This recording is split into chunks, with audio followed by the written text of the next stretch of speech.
Students, welcome in ASC starter. Dear students, मैं आपको संस्कृत का जो मिड टर्म का सैम्पल पेपर है ना संस्कृत का, वो करवाने जा रहा हूँ। और ये 3 घंटे का आपका रहेगा, 80 मार्क्स का है।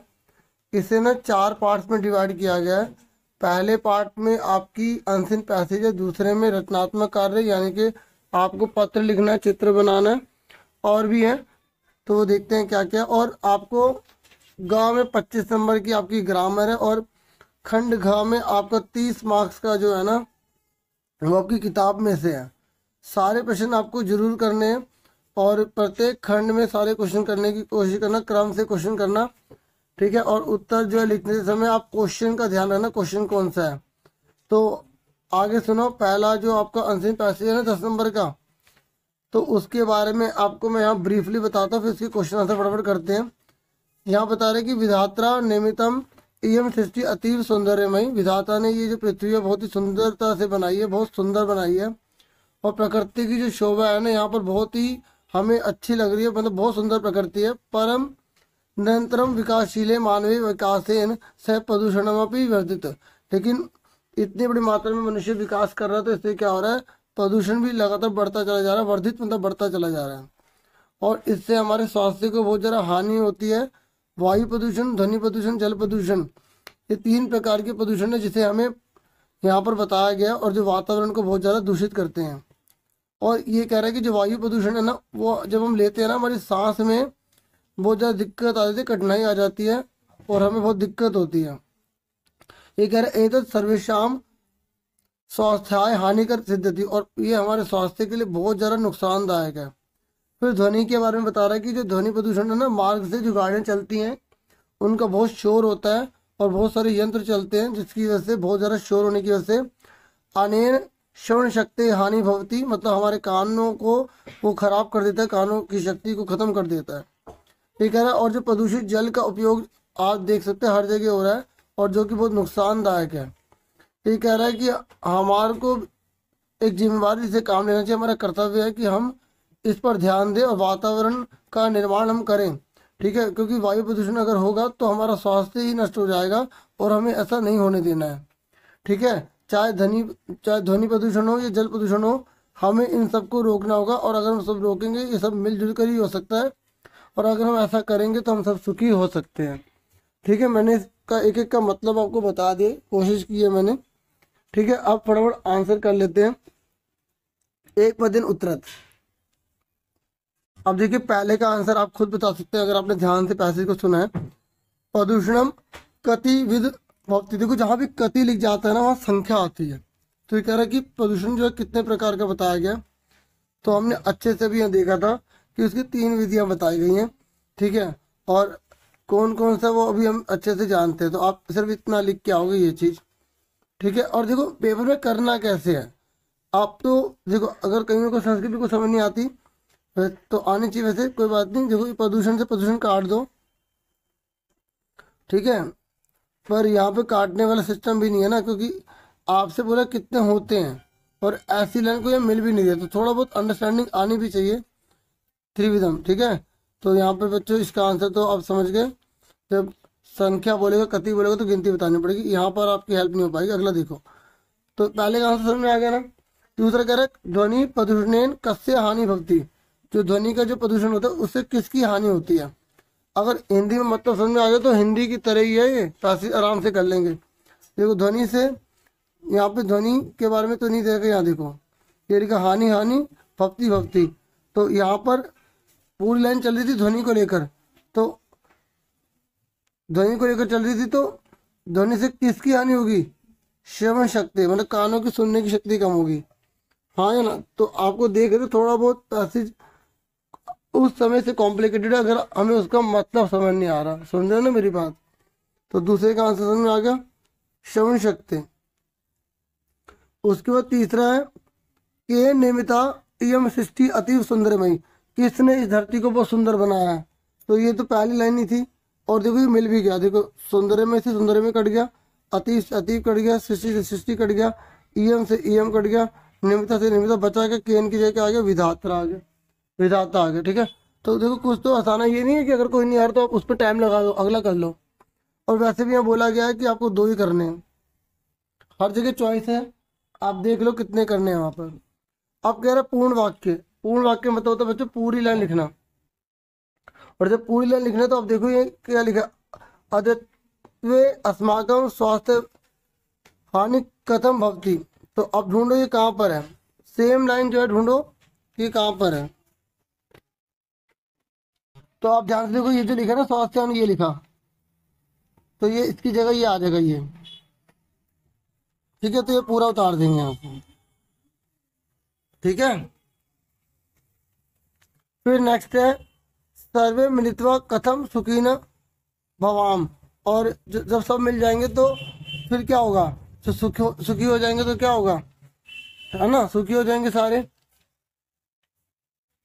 देखो अगर हम सब ध्वनि प्रदूषण, जल प्रदूषण, तो इन सब पर अगर कंट्रोल कर लेते हैं, इस पर हम विचार विमर्श करेंगे तो हम सब सुखी हो जाएंगे। तो यहाँ से लेकर पूरी यहाँ तक आंसर था इसका। ठीक है, तो सबका प्रयास चाहिए ना इसको दूर करने के लिए। अब थर्ड में बोला कि व्याधि नाम मूलभूत कारणम क्यों अस्ति। बताओ व्याधि ना का सबसे बड़ा कारण क्या है, जो दुख है कष्ट है इसका सबसे बड़ा कारण क्या है। ठीक है, हमने पढ़ा भी था ना जल प्रदूषण, जो जल का पीने का पानी की वजह से हो रहा था, तो ये लिखा गंदा पानी की वजह से। तो पूरी लाइन लिख देंगे यहाँ से यहाँ तक। ठीक है, आगे सन में अब आगे देखो सा, ठीक है, इस कहानी का नाम क्या दोगे। देखो पूरी की पूरी कहानी जो है ना प्रदूषण के ऊपर है, तो हमने इसका कहानी का नाम रख दिया प्रदूषणम। ठीक है, उसके बाद नेक्स्ट बोला गया है कि जो बोला उसके अनुसार आंसर दो। और केवल आपको यहाँ पर 3 करने के लिए बोला गया। ये बोला शीयते का विपरीत शब्द क्या है। शीयते का मतलब होता है कम होना, और उल्टा क्या हो जाएगा, वर्धत। ठीक है, अब देखिए नेक्स्ट है, ये कह रहा है कि यहाँ पर जो है ना क्रियापदस्थे का कर्ता कारक कौन है। तो जो भक्ति है ना, भक्ति, इसका कर्ता कारक कौन है। तो ये कह रहे हैं विकास के साथ प्रदूषण भी बढ़ता है और इससे स्वास्थ्य की हानि होती है। ठीक है, इससे स्वास्थ्य की हानि होती है, तो इससे कौन है, प्रदूषण। तो प्रदूषण पे टिक कर देंगे। ठीक है, तो उसके बाद नेक्स्ट है यहाँ पर कि आपको इसका मतलब बताना। सततम का मतलब क्या होता है, मतलब होता है लगातार, तो निरंतर आ जाएगा।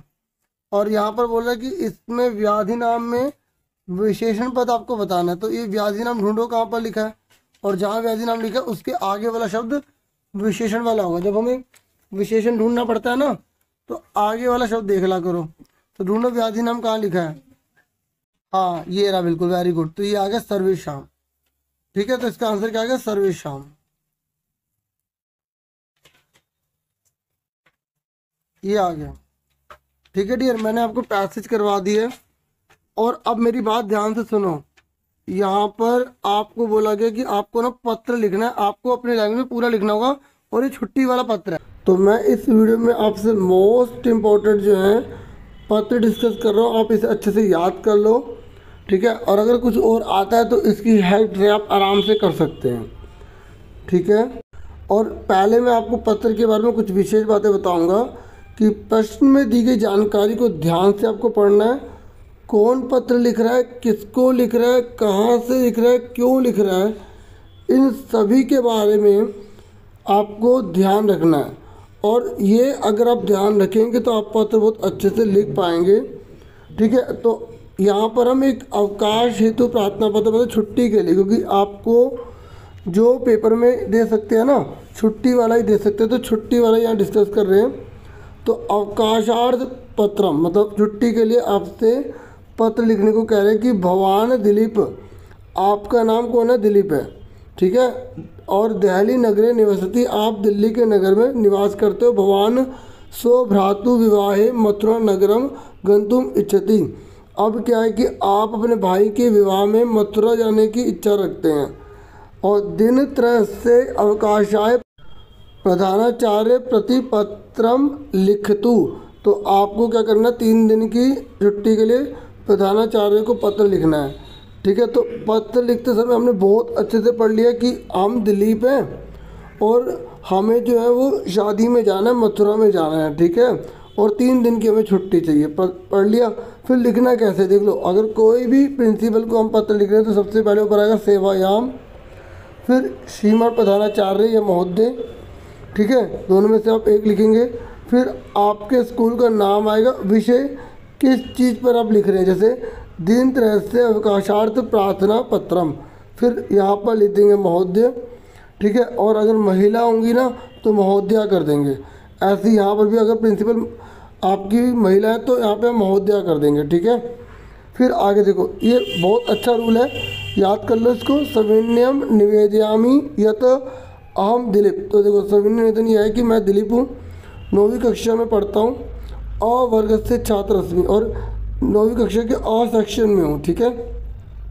और अगर आप लड़की हैं तो छात्रा कर देंगे, ठीक है। अहम परिवारेण सह स्वभ्रातु। देखो ये सारा क्वेश्चन में से ही है कि मैं अपने परिवार के साथ शादी में जा रहा हूँ मथुरा में, ठीक है, ठीक है। और एतदर्थम अगस्त मासस्य दिनांक, और जो भी तारीख होगी वो आपको लिखनी पड़ेगी यहाँ पर, ठीक है। अवकाशस्य आवश्यकता अस्ति, ठीक है। देखो कब से कब तक चाहिए, 20 से 22 तक, ठीक है। यहाँ पर जैसे आप नवंबर मासस्य लिख देंगे और यहाँ तारीख लिख देंगे, ठीक है। 2 और 5 लिख देंगे जहाँ जो भी चाहिए, ठीक है। और ऐसा नहीं है कि आप मैथ इस तरीके से भी लिख सकते हैं, ओके, कोई दिक्कत वाली बात नहीं।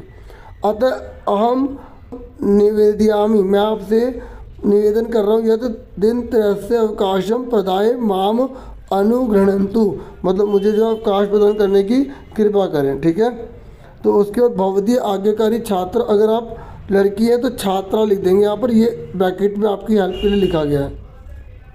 फिर यहाँ पर आपको दिलीप 9वीं कक्षा और अनुक्रमांक लिखना है, और संस्कृत के रूल से चलेंगे, दिनांक इधर लिखनी है और अपने बारे में इधर लिखेंगे, ठीक है। समझ में आ गया। अब एक देखिए मैंने आपको अच्छे से पहला वाला समझा दिया है, ठीक है। अब मैं आपको जो है ना एक और पत्र जो है वो समझाने जा रहा हूँ, ठीक है। देखो जो पहला वाला पत्र था वो आप शादी पर जा रहे थे तो आपको छुट्टी के लिए चाहिए था।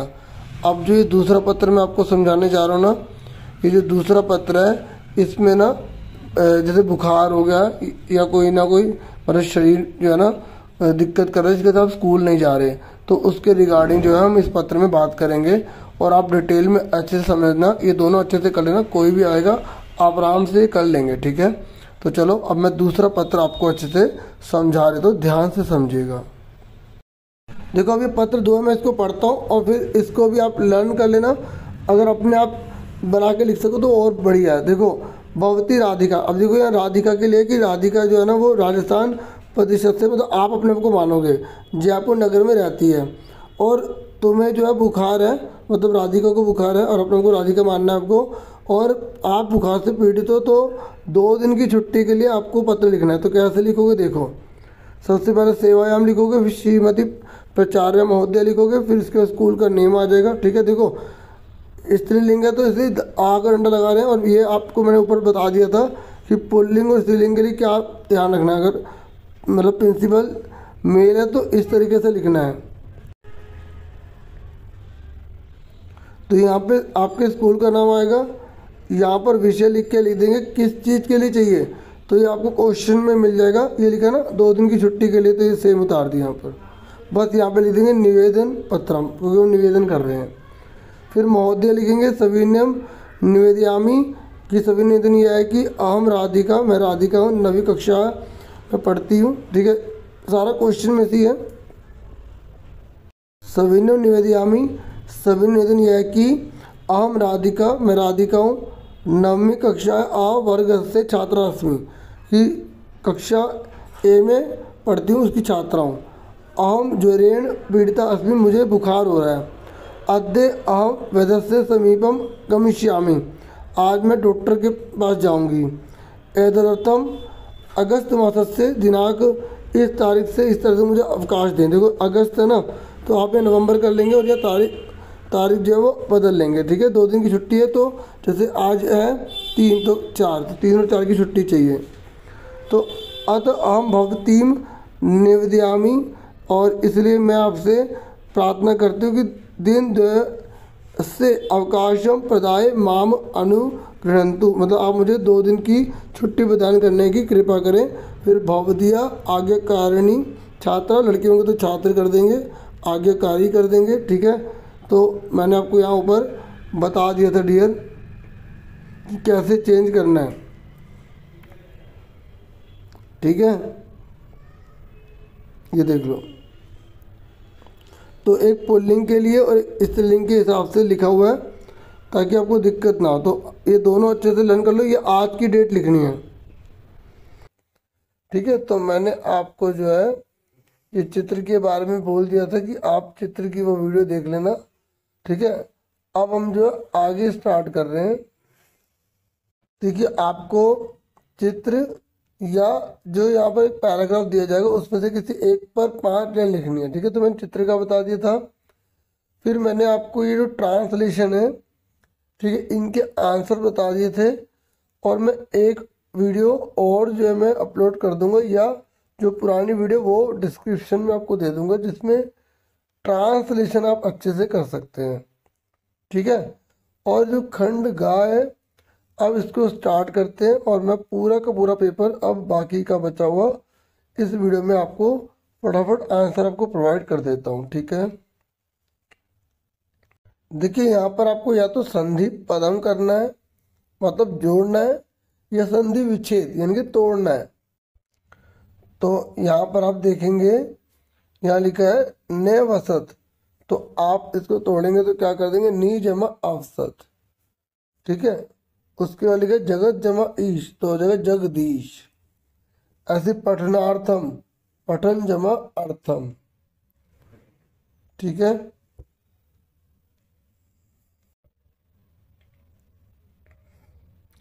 ऐसे यानी क्या, पो जमा अक, तो पावक बन जाता है। देखो ये ना संधि में रूल्स होते हैं। जैसे औ हो ना, औ, तो जब हम उसको जोड़ते हैं तो वो आव बन जाता है, और अगर एक मात्रा होती ना तो वो अव बनता। ठीक है, इस तरीके से रूल्स होते हैं। वो आपको जो ग्रामर की बुक है ना, संधि और संधि विच्छेद, वो आपको याद होनी चाहिए। अभी तो फिलहाल मैं इस वीडियो में आपको आंसर प्रोवाइड कर रहा हूँ। कुछ और वीडियोस भी आपको मैंने जो प्रोवाइड किए उनके लिंक आपको डिस्क्रिप्शन में मिल जाएंगे। ठीक है, एक है अभिष्टम, तो अभी जमा इष्टम हो जाएगा। ठीक है, फिर यहाँ पर आपको जो है ना क्या, आगे की विभक्ति भरनी है आपको। तो जो यहाँ दिया होता है ना, क्रिया जो दिया होता है उसके अनुसार आपको विभक्ति का यूज करना। और अगर हमें और भी जो जानकारी दी है उसके अकॉर्डिंग में हमें देखना पड़ता है।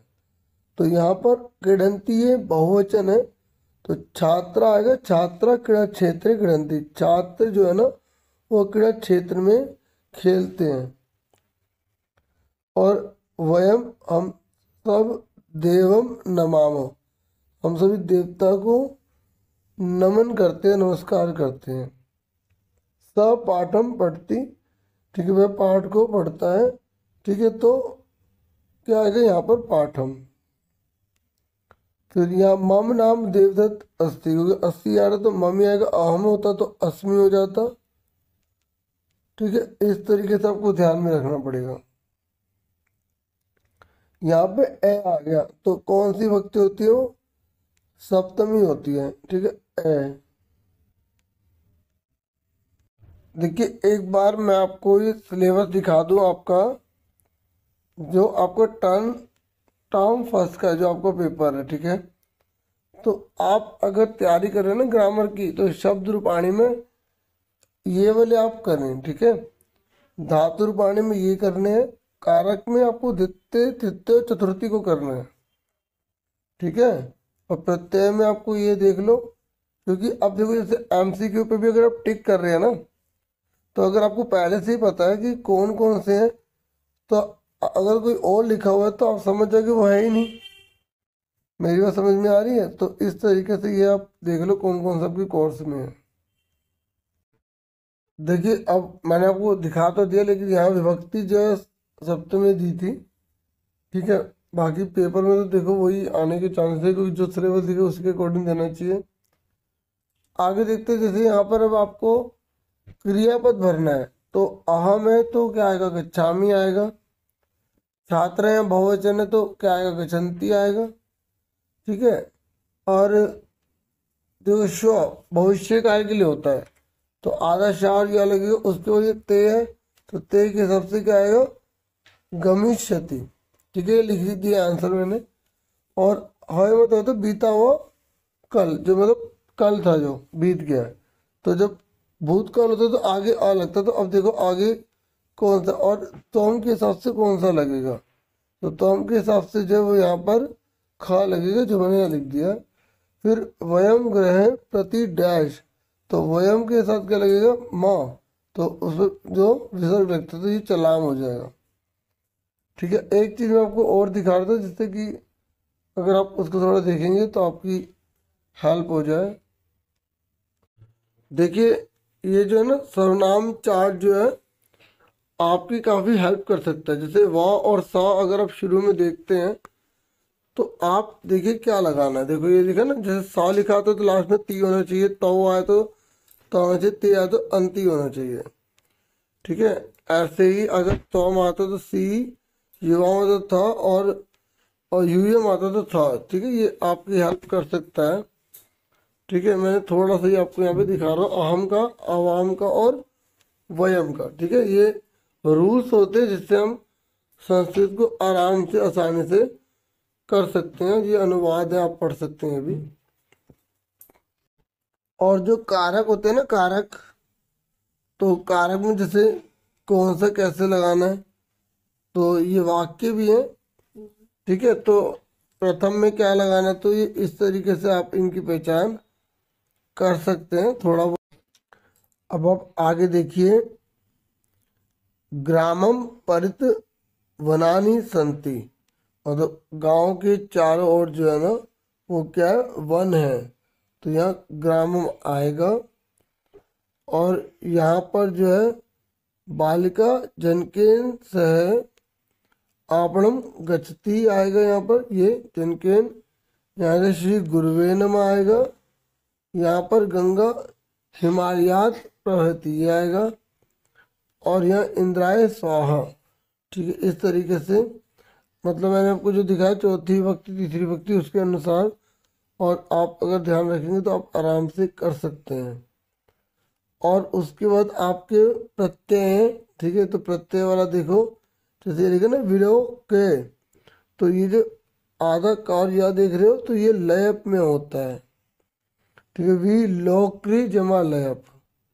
और ये जो कत्वा है जो जुड़ता है ना, तो ये बन जाता है काट जाता है, मतलब ये शीतवा बन जाएगा। ठीक है, और गंतु है तो ये जो हटेगा ना, तो गम जमा ये तू है ना, तू ये तू ऊपर ये माँ लगा हुआ है, तो ये जब माँ लगा तो जब इसको हटाएंगे तो तुमन बन जाता है, तो ये होगा गम जमा तुमन। और ऐसे ही रिश्तवा है, और देखो रिश्तवा आ गया। ठीक है, तो आप बताइए क्या होगा इसमें, तो वही वाह आ गया ना, वाह, तो कतवा हो जाता है। ठीक है, ये अभी हमने ऊपर ही करा था, ये देखो करा था ना, वही है। फिर आगे हमें गिनती करने के लिए कहा गया, तो गिनती तो आपको पूरी 50 तक आनी चाहिए। 44, यहाँ 63, ये 9 लिखे तो 9, 6 लिखे तो 6, और मम लिखे तो मेरे, तो आपको 1 से लेकर 5 तक याद रखना पड़ेगा कि जो चेंज होता है। ठीक है, तो यहाँ 2 आ जाएगा।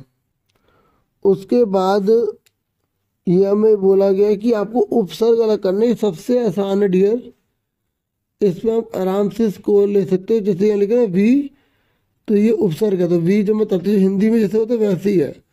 देखो इसमें कोई चीज नहीं होता। देखो जो प्रत्यय होते हैं वो कितने अलग होते हैं, ये जो मैंने अभी आपको प्रत्यय बताया, जब हम विलोक्य लिख रहे थे तो वी जमा लोकरी जमा लयप आ रहा था, और जब शी जमा कत्वा करे तो काय गायब होगा, तो शीतवा बन गया है ना। तो यहीं पर मैं कह रहा हूँ कि ये बिल्कुल हिंदी के तरह वी जमा तरती हो जाएगा, अनुभक्ति का अनु जमा भक्ति हो जाएगा। ठीक है, और इसको जोड़ेंगे ना निर्जमा गच्छति, तो देखो निर्गच्छति रह गया, अनुसरंती अनुजमा संति, और विजमा हरंती विहरंती। उसके बाद नेक्स्ट है 12वां क्वेश्चन है। इसमें आपको ना कोष्टक में दे रखे हैं शब्द, और आपको शुद्ध जो अव्यय है वो भरना है वाक्य के हिसाब से। और अव्यय पता है क्या होते हैं? जो किसी भी लिंग किसी भी वचन के साथ लग जाते हैं और परिवर्तित नहीं होते हैं। तो आपको सही अवयव छांटना है। ठीक है, तो जैसे त्वम कस्य क्या आएगा यहाँ पे? पुरतः गच्छसि।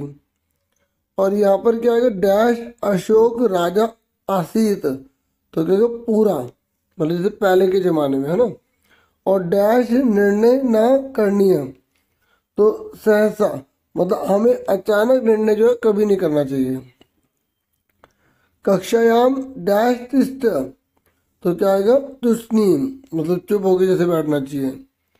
कला डैश कुरु, मतलब माँ, मतलब मत करो, लड़ाई नहीं करनी।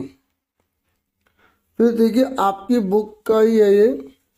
ठीक है, जब एक गांव में एक निर्धन जो बूढ़ी औरत रहती थी ना, तो उसने चावल वगैरह रखे थे, तो कौवा किस तरीके से वो खा जाता है, तो वो कहता है कि तेरा इसका मूल्य मिल जाएगा। तो उसी के रिगार्डिंग ये है। तो हम इसको देखिए, यहाँ पर है निर्धना वृद्धा कुत्र नवसत, तो आपको एक शब्द में आंसर देना है। तो जो यहाँ बोला गया ना कि जो वृद्धा है वो कहाँ रहती थी, तो आप ये मत सोचना स्त्री लिखना है। यहाँ बोला गया कुत्र, कहाँ, तो ग्राम में आएगा। उसके बाद में नेक्स्ट बोला गया था का रोधी तुमरारब्धा, तो कौन जो है रो रही थी, क्योंकि उसकी चावल जो है वो कौवे खा रहा था, इसलिए बालिका, तो इसका अंदर बालिका आएगा।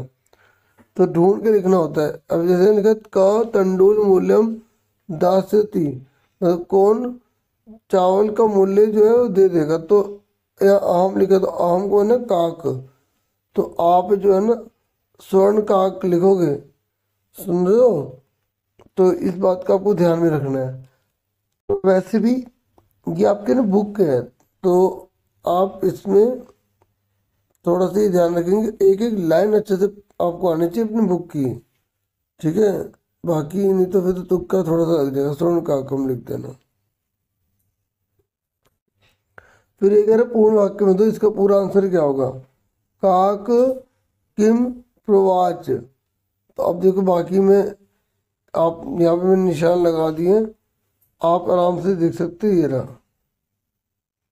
फिर यहाँ आपसे सेकंड में बोला गया माता पुत्री किम आदिदेश, तो आदिदेश ढूंढो कहाँ लिखा है। तो आप देखेंगे ना यहाँ पर लिखा है आदिदेश, तो आप एकदम माता सल्याम या पूरा का पूरा यहाँ तक लिख सकते हैं, नहीं तो आप इतना लिख सकते हैं कि ये, ठीक है, जो मेन आंसर है। ओके, तो उसके बाद तो यहाँ पर नेक्स्ट है बालिका कथा रोधी तुमारब्धा। तो आप जब देखेंगे तो ये आपको आराम से मिल जाएगा, ये पूरी लाइन आप लिख देंगे। ठीक है, तो अब फिर आगे हमसे बोला गया कि आपको दो प्रश्न करने हैं। धनिक का विपरीत शब्द क्या होगा? निर्धना। ठीक है, और यहाँ पर बोला कर्ता कारक कौन होगा? दस्यामी का, तो अहम। तो अहम दुभ्यम तंडुमूल्यम दस्यामी, तो अहम की ब्रैकेट में काक भी लिखते थे क्योंकि कौवा था ना वो। ठीक है, उसके बाद इस कहानी में खाद्य का अर्थ क्या है? टंडुल। ठीक है, खाने की चीज हमने बता दी। ठीक है, तो उसके बाद नेक्स्ट आपका है, उसके बाद 14 है ना, तो यहाँ पर आपको दोहा दे रखा है। ये आपकी संस्कृत की बुक है ना, तो उसमें आपको पंचम अध्याय है। ठीक है, तो उसी में से, तो उसमें से एक पक्का आएगा, हर किसी का मीनिंग आप पढ़ लो, अच्छे से कर लो। तो इसकी हिंदी तो मैं बता ही देता हूँ। तो जैसे श्वेताम का मतलब होता है सुनो। ठीक है, तो धर्म सर्व स्वम, इसका मतलब होता है धर्म का सार, मतलब धर्म का सार हमें सुनना चाहिए। फिर है श्रुत्वा चेवावधारिताम, मतलब हमें जो है ना, क्या बोल रहा है कि हमें जो धर्म जो हम सुन रहे हैं ना, जब हमने सुन लिया तो उसके सुनने के बाद उसको हमें क्या करना चाहिए? विचार करना चाहिए कि हमने क्या सुना है। फिर आत्मन प्रतिकुरानी परिश्यामना समाचरित, फिर हमसे ये सिखाया गया है कि जो व्यवहार, ठीक है, मतलब प्रतिकूल हो, मतलब अनुचित ना हो, रुचिकर ना हो, अच्छा ना हो, ठीक है, उसे दूसरों के प्रति आचरण ना करे। परेशान मतलब दूसरों के प्रति, ना समाचरित मतलब आचरण ना करे, मतलब जो दूसरों को बेकार लगता है वो हमें नहीं करना चाहिए। तो किम श्रूयताम, हम किसको सुने, धर्म सर्वस्व मतलब धर्म के सार को। श्रुत्वा च किम क्रियताम, और जो सुन लेते हैं तो वो क्या करें, अवधारिता मतलब उस पर विचार करें।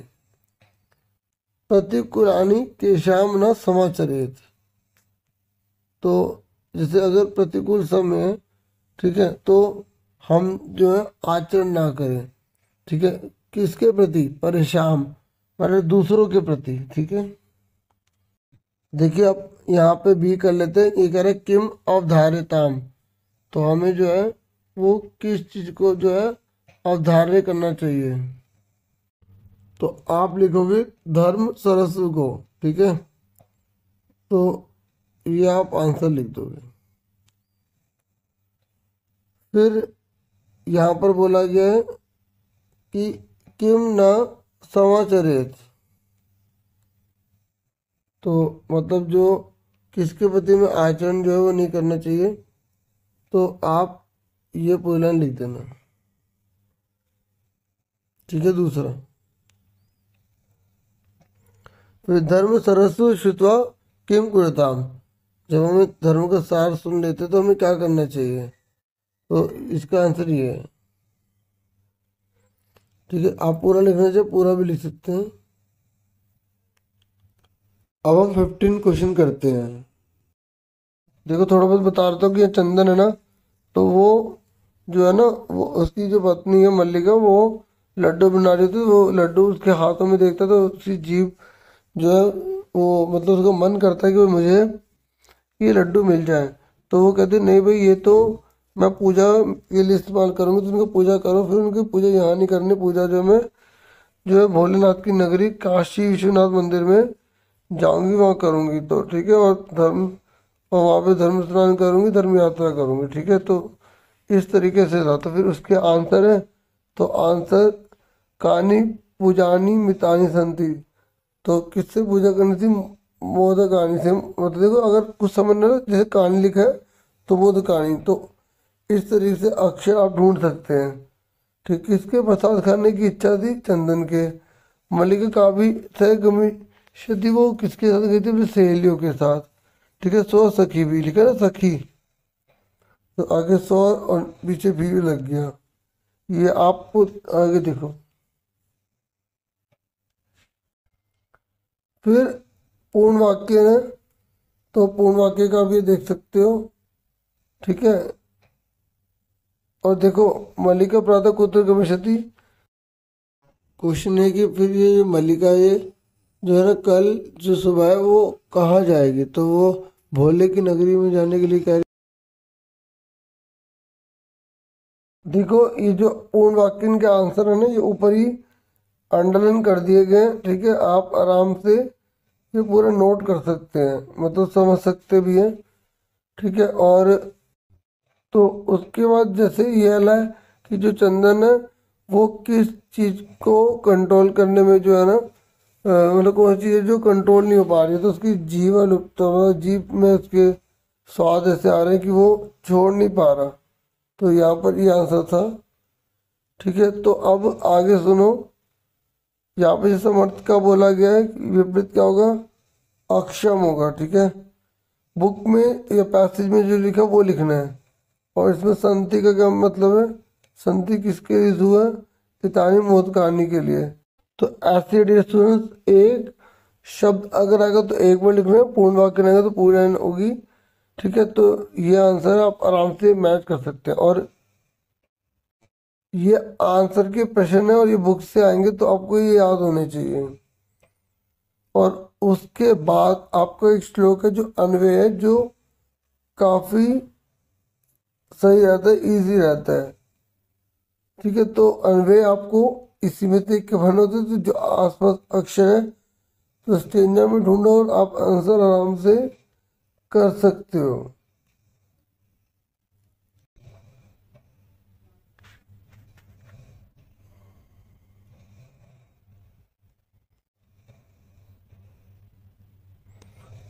ये है आपके अन्वय, तो आप इसको देख के आराम से यहाँ भर सकते हैं।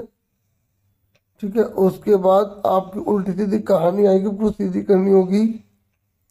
तो यहाँ पर फिलहाल मैं सिर्फ आपको आंसर दिखा रहा हूँ, ये पहला है। ठीक है, दूसरा ये है। ठीक है, तो इसमें जैसे है कि भ्रांत क्वेश्चन बाला अस्सी, तो ये मैं केवल आपको लाइन्स इसकी दिखा सकता हूँ।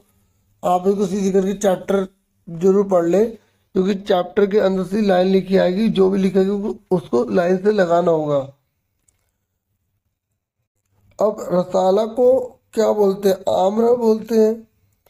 और शताम को क्या बोलते हैं? सजनाना। ठीक है, और मरालय क्या होगा? हंस, कुक्रम, श्वास।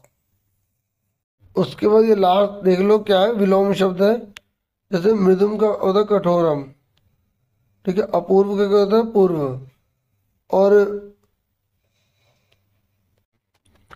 और मूर्खा नाम है ना, तो मूर्खा नाम का हो जाएगा विदुषाम। और खिन्न है ना, खिन्न, तो खिन्न का उल्टा हो जाएगा प्रसन्न। तो डियर स्टूडेंट, इतना ही था सैम्पल पेपर में। बाकी मैंने थोड़ी बहुत कोशिश की है कि आपकी हेल्प हो सके।